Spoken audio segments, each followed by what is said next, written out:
Zeb Quinn. Age, 37, Zeb Quinn disappeared on January 2, 2000 in Asheville, North Carolina after receiving a page from his aunt's phone number.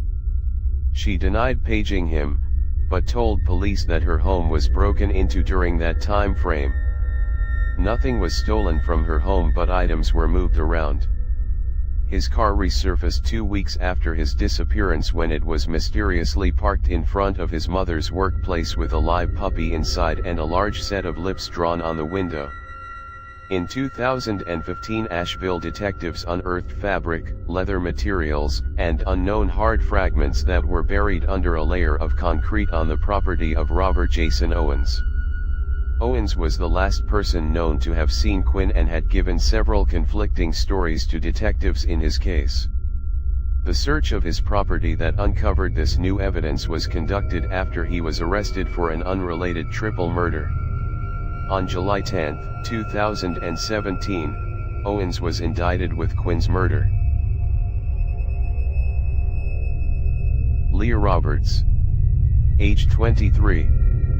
Leah Roberts abruptly left her home in Durham, North Carolina on March 9, 2000. Her sister later found a note suggesting she was going on a cross-country road trip to northern Washington, and a review of her banking and credit records confirmed this.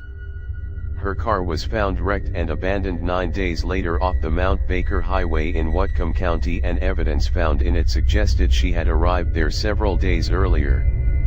She had last been seen in a restaurant at a local shopping mall on March 13.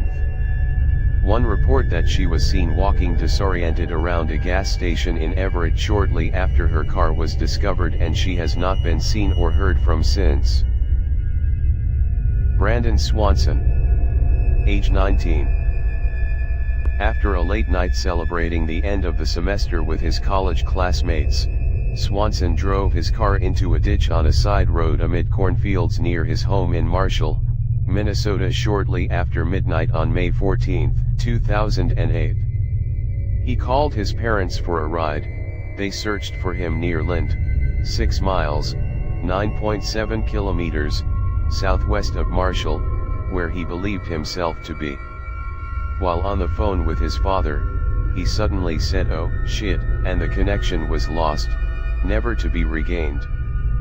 Police obtained cell phone records the next day and found that he had made his call from somewhere between Taunton and Porter, northwest of Marshall, around 25 miles, 40 kilometers, from Lind, allowing them to find Swanson's car. Dogs picked up a trail from there and followed it 3 miles, 4.8 kilometers, to the west, at one point crossing the Yellow Medicine River. It has been suggested he drowned in the river or died of hypothermia after getting out, but no trace of him has been found despite searches of 122 square miles, 320 square kilometers, in the area. Number 1. Unknown. It's July 1954, a hot day. A man arrives at Tokyo Airport in Japan. He's of Caucasian appearance and conventional looking. But the officials are suspicious. On checking his passport, they see that he hails from a country called Tord. The passport looked genuine, except for the fact that there is no such country as Tord, well, at least in our dimension. The man is interrogated, and asked to point out where his country supposedly exists on a map. He immediately points his finger towards the Principality of Andorra, but becomes angry and confused. He's never heard of Andorra, and can't understand why his homeland of Tord isn't there. According to him, it should have been, for it had existed for more than 1,000 years. Customs officials found him in possession of money from several different European currencies. His passport had been stamped by many airports around the globe, including previous visits to Tokyo.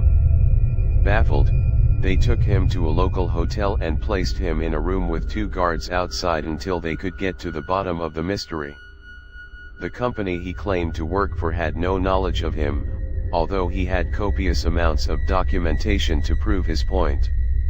The hotel he claimed to have a reservation for had never heard of him either. The company officials in Tokyo he was there to do business with? Yup, you guessed it, they just shook their heads too. Later, when the hotel room he was held in was opened, the man had disappeared. The police established that he could not have escaped out of the window. The room was several floors up, and there was no balcony. He was never seen again, and the mystery was never solved.